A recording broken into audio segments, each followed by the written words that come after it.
Bon, salut les gars, comme prévu, on va les débrief, ce qui s'est passé aujourd'hui, on va aller regarder un petit peu ce que j'ai foiré, puis voilà, je voulais aussi vous montrer que mon combiné est bien passé à 15-8, donc ça, c'est cool. Donc bon, hier au moins, on a assuré un petit peu, donc voilà, on va attendre que ça se mage, mais du coup, on est quand même à 2500 € de win cette semaine, en jouant 100 par prono, donc c'est quand même pas mal, on n'est pas trop mal cette semaine, en tout cas, ça va à peu près. Bon, c'est parti. Alors hier on fait une erreur. Alors, je sais pas si c'est une erreur. En fait, de toute façon, bon, en basket, on est prêt sur pas mal de matchs. Et il y a beaucoup de matchs où si on l'est pas prêt, c'est normal qu'on en rate et qu'on en ratera encore. Euh, Très honnêtement, je vous le dis, ma façon de voir le match a été, je pense que ça va être serré. D'accord. Et à partir de ce principe-là, je suis parti sur New York. Mais je savais pertinemment que je pouvais me rater de call sur celui-là.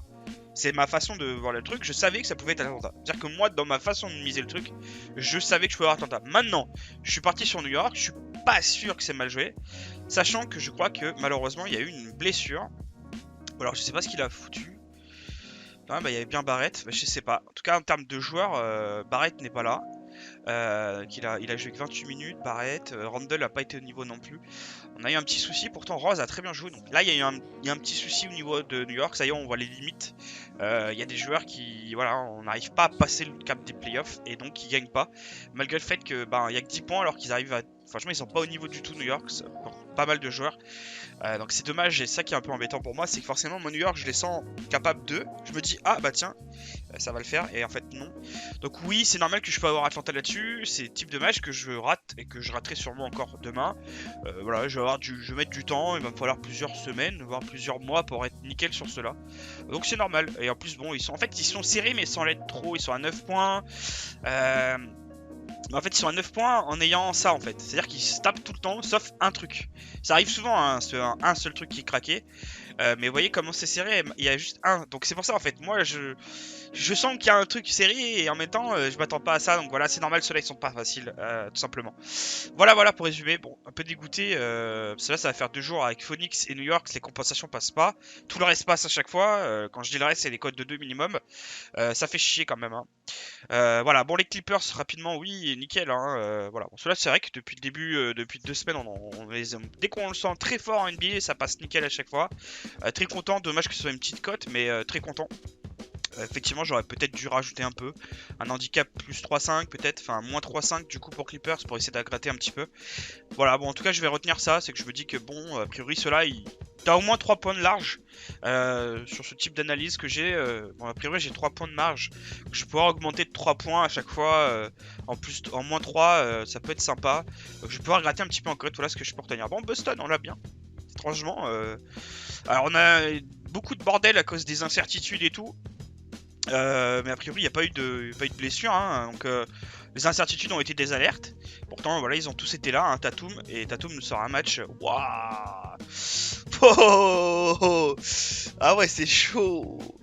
Voilà, bon, bah il nous fait enfin du vrai Tatum, hein, ça faisait plusieurs fois que là, mais effectivement j'ai bien call Boston, c'est ça qui est fou. Mais à cause des incertitudes, je flippe dessus. C'est-à-dire que je me dis, bah ouais, mais non, mais ça passera plus en fait. Voilà, donc là, je vous dis, si j'ai la compo, je joue Boston. C'est que moi, vu que je me couche tard à 2h30, je suis en train de dormir, j'ai pas le temps de voir la compo officielle. Mais oui, moi je pensais en fait qu'il y avait une incertitude Walker et tout, qu'il allait pas être là en fait. Et donc j'ai dit bah c'est plus Boston forcément. Et non en fait non. Oh, fait chier, parce que franchement celui-là, même pour le cœur, en plus je l'avais dit il y a 2 semaines, j'avais dit sur YouTube, je vous l'avais dit hein. Pour les matchs c'est sûr que Boston chez eux ils vont le faire, c'était obligé. Voilà, ah, il y avait un truc en plus que je chantais bien moi individuellement. Et j'avais mes analystes qui disaient Boston ultra safe. Et dégoûté. Mais bon, c'est vrai que toutes ces incertitudes qu'on pop m'ont fait mon bait, hein, m'ont fait peur. Hein. Ah, dommage. Bah, franchement, j'aurais eu la compo. Je serais même allé sur Boston sec. Je vous le dis, 4-3-7. Bah, j'y serais allé, c'est sûr. Je me connais. En plus, Boston, équipe préférée. Je connais un peu comment ils se comportent. Je sais qu'à domicile, premier match, ils vont aller les fouetter. Ils vont se donner à fond. Tatum, 50 points. Pas étonnant. Voilà. Bon, dégoûté qu'on puisse pas le jouer. C'est ma faute. Après, c'est pas vraiment ma faute non plus. Hein. Certitude. Pour moi, j'y flippe forcément. Hein. Voilà. Et puis les Clippers, on avait dit ça. Voilà. Bon, débrief, franchement, fait chier pour Atlanta. Parce que je peux peut-être le trouver, mais je sais pas comment il fait. Hein, voilà. Je vous dis, j'ai du mal encore sur cela. Je me doute hein, que ça peut être Atlanta, hein, je le sais. C'est-à-dire que d'ailleurs, pour le moment, mes vrais sales erreurs, c'est Phoenix et les 2 seuls matchs d'Atlanta. Sinon, tout le reste, pour le moment, à part cancel qu'on a fait, voilà, comme Boston, même si pour moi Boston il passe dans l'idée, on va pas le mettre. J'ai pas raté un match pour le moment, donc je dirais que je rate pour le moment cela. Parce que je dirais qu'ils ont peut-être pas le random, mais voilà, ça va, je sais pas. J'arrive pas à expliquer, peut-être que c'est les matchs en eux-mêmes hein, qui expliquent que j'y arrive peut-être moins bien cela. En attendant, mes deux seules vraies erreurs sont sur New York, voilà, et Phoenix aussi, une fois. Donc je suis à 3 erreurs pour le moment sur l'intégralité des playoffs. Donc ça me fait chier, parce qu'en plus on les met dessus quoi. C'est-à-dire que c'est pas on se rate et on rate un prono, non, on mise dessus à chaque fois quoi. Phoenix on les a foutus 2 fois, New York on les a foutus 2 fois, ouais, vous voyez, on les a mis 2 fois quoi. Donc ça fait 4 pronos en tout perdus à cause d'eux. Alors qu'à côté, bah, on a quand même Boston et Clippers, enfin franchement fait chier quand même. Hein. Bon, voilà, qu'est-ce qu'il faut retenir, c'est qu'il faut être dispo, hein, pour les compos forcément. Bah là-dessus, en tout cas pour Boston, il me fallait les compos. Et je l'aurais eu, sans aucun doute. Et je serais même allé en sec. D'habitude je compense, là je serais même pas compensé, je serais allé comme un, comme un fan de Boston. Voilà. Bon, pour résumer, voilà, on a un petit peu de mal sur ces putains de matchs et sur ces putains de compensations. Hein, voilà, pour résumer. Bon, voilà. Bon, pour parler bien et parler peu, aujourd'hui on a des matchs compliqués pour moi. Donc, on va je vais avoir du mal à vous d'être clair. D'être clair au niveau de mes analyses. Je vais essayer de vous aider, mais alors aujourd'hui je risque de pas jouer moi. Je pense que je vais juste jouer les matchs de basket. Mais au niveau du foot, je jouerai pas. Pourquoi? Parce que c'est l'Allemagne. Et l'Allemagne, en fait, là j'ai un call très safe. Je vous explique. Normalement, j'ai un Holstein win facile. Mais en fait, après, je me pose la question et je pense que c'est un Cologne gagne. Donc rien que là, je suis pas clair. Déjà, je vous le dis, je suis pas clair sur ce match-là. Et en plus de ça, c'est l'Allemagne. Donc moi, mon idée, c'est que ça va donner 1-0 Holstein et 2-1 peut-être potentiellement en finale. Donc ils vont réussir à se qualifier en termes de nombre de buts. Très difficile de croire que Cologne va gagner facilement. J'y crois pas une seconde. Donc ça va être très serré. Donc là, je suis pas bien convaincu de jouer ce match-là. Déjà de base, je jouerai Cologne. Je vous le dis. De base, je vais jouer Cologne par rapport à mes analyses. Le problème, c'est que c'est l'Allemagne. Et l'Allemagne me fait peur. Et en Allemagne, le seul truc qui pourrait me donner un truc clair, ça serait Holstein. Donc franchement, c'est pas évident celui-là parce que c'est l'Allemagne. En fait, ça serait pas l'Allemagne. J'aurais pu vous aider réellement. Mais là, étant donné que c'est l'Allemagne, difficile à vous dire. Franchement, la logique, elle m'est évidente. Enfin, ouais, je sais pas. Moi, moi clairement, je vous dis que c'est un Holstein, mais je sais pas. Voilà. Bon, pour le coup, je vais pas pouvoir vous aider sur celui-là. Parce que j'ai double analyse différente. Ça dépend un peu de mon ressenti. Et là, mon ressenti dirait plus Cologne. Et je suis pas convaincu. Donc voilà, moi personnellement, je vous conseille d'aller sur Cologne quand même. Mais ne mettez pas votre maison là-dessus. Hein. Franchement, ça vaut pas le coup. Hein. Puis bon, un 9 en plus, je vois. Bon, un 9 vaut pas bien le coup. Sachant que mon analyse, moi, mon ressenti c'est Cologne. Et mon analyse me dirait Holsteins. Voilà, donc amusez-vous avec ça, mais bon, bon courage. Bah, bien sûr, vous allez pouvoir y jouer. Voilà, on va le cancel, bien évidemment, on jouera pas. Bon, City-Chelsea, moi, depuis maintenant un petit moment, je ne joue plus ce type de match dans l'idée. Ils sont trop serrés, il y a trop d'enjeux, c'est très difficile à trouver. Voilà, maintenant, moi j'ai un call ultra safe sur Chelsea gagne, de base. Mais derrière, j'ai un nul call, on va dire très safe aussi, avec possibilité quand même à City. Voilà ce que je peux vous donner comme call. Il y a une stat que moi je vais suivre, bête, mais une stat super importante. Aucune des équipes qui arrivent une première fois en finale depuis la création de la Ligue des Champions n'a gagné la Ligue des Champions. Chelsea est l'une des seules équipes qui galère contre City. C'est-à-dire que City a du mal contre Chelsea depuis toute la saison, il n'y arrive pas. Je suis même pas sûr qu'ils aient gagné une seule fois d'ailleurs, donc il n'y arrive pas. Chelsea y arrive toujours très bien contre City. Et en plus de ça, on a une stat qu'il faut suivre. Vaut mieux la suivre bêtement, les gars, que d'aller insister et vous dire que ça sera la première équipe qui va le faire. Vous voyez? Donc toujours, on suit une série. On ne se bat pas contre une série. Donc là, la série dit Chelsea, c'est sûr 100% qu'ils le font.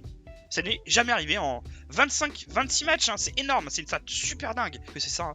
Il me semble que si c'est la première fois que tu arrives en finale, tu ne gagnes jamais. Ça a été Tottenham, ça a été Paris récemment, etc. Donc ça n'arrive jamais. Donc voilà, il y a une certaine expérience. Et puis surtout, voilà, je le redis, mais Chelsea y arrive toujours contre City. Donc voilà. Bon, en plus de ça, j'ai un call très safe sur City à la base. Et j'ai un nul à la base. C'est-à-dire que j'ai un léger doute sur City, mais j'y crois pas. J'ai un léger doute. C'est-à-dire qu'à un moment donné dans mes analyses, je peux avoir un petit peu City, mais a priori, vu tout ce que je connais au niveau des séries et tout ça, hein, du fait que ça n'arrivera pas, bah, je sais qu'en fait c'est Chelsea. Donc Chelsea au nul, hein, très safe pour moi en tout cas. Voilà, on va suivre la série qui est cohérente.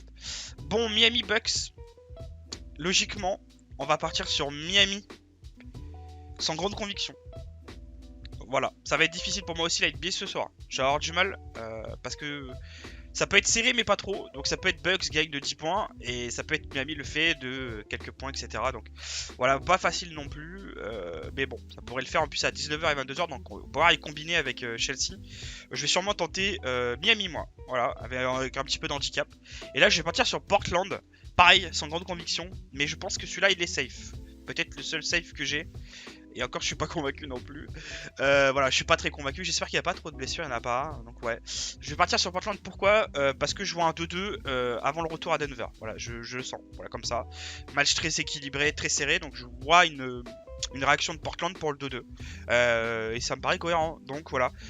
Il risque d'avoir. Vous pouvez même potentiellement. Alors, je vais peut-être vous dire de la merde. Vous allez perdre à cause de ça. Mais peut-être handicap plus 3 Portland. Voilà, essayer de gratter un peu la cote. Je pense que c'est possible de le faire. Voilà, j'ai un doute forcément beaucoup plus sur Bucks. J'ai peur qu'il fasse un 4-0. Et j'ai pas non plus un truc ultra safe. Au pire, celui-là, vu qu'à 19h30, j'essaierai de vous le confirmer ce soir. Il y a moyen que je puisse vous le dropper. Ça se trouve, ça sera Bucks. Hein. Voilà, celui-là, il est un peu en attente. Voilà, mais forcément, vu la cote et vu ce que je pense, plutôt partir sur Miami. À 2-6, ça vaut peut-être plus le coup qu'aller sur Bucks, sachant que je pense que c'est quand même à Miami. Je vois quand même Miami aller accrocher un résultat, et s'ils le font, ça sera que là, ils iront pas le faire là-bas. Donc c'est leur dernière chance d'aller chercher un point. Voilà, peut-être qu'ils vont réussir à rectifier. Je vois qu'en plus, il y a une incertitude. Hein. Ouais, il y a même une blessure de Di Vincenzo. Je sais pas s'il est important, mais en tout cas, il y a une blessure qui a pop. Voilà, peut-être les Bucks craquer un petit coup et qu'ils vont finir chez eux tranquillement en 4-1. Voilà, ou alors il y aura 4-0. Voilà, bon, je confirmerai ça tranquillement. En tout cas pour les Bucks. Et bon, je vais partir sur Portland. Voilà, j'ai mes raisons. Et je pense que c'est Portland, voilà, tout simplement. Et donc, on va partir sur Chelsea ou nul. Voilà, et si vous voulez coller celui-là, bah, vous vous amusez à. Franchement, allez au pif, les gars, parce que celui-là, il est. J'arrive vraiment pas à l'Allemagne. Ça se voit direct, je galère. Ça me gonfle. En fait, j'ai pas confiance. Et n'ayant pas confiance en Allemagne, du coup, ce que je peux avoir safe ailleurs, je le mets plus safe ici, donc je doute en fait. Et le fait de douter, c'est jamais bon signe dans les paris sportifs. Donc voilà, on va le cancel, on va le dégager, et puis c'est tout. Hein. Donc voilà, on va passer sur Chelsea. On est en attente, on va dire, on va en attente sur les Miami pour confirmer ou non. Et on va partir sur Portland avec potentiellement un plus 3. Bon, pour ceux qui seront disponibles, si vous avez Westbrook in, c'est pour Washington. D'accord. Si Westbrook est out, bah vous jouez pas. Voilà pour la conclusion de celui-là. Mais si Westbrook est in, vous pourrez jouer Washington. Si Westbrook est out, vous ne jouerez pas Washington. Voilà, à noter que jouez-le seul, celui-là, ne le combinez pas. Voilà, ne le mettez pas ailleurs parce qu'il peut me merder. Voilà, mais bon, oui, Washington, why not. On va partir là-dessus. Voilà, bon, allez, je vous dis à demain et puis ciao les gars.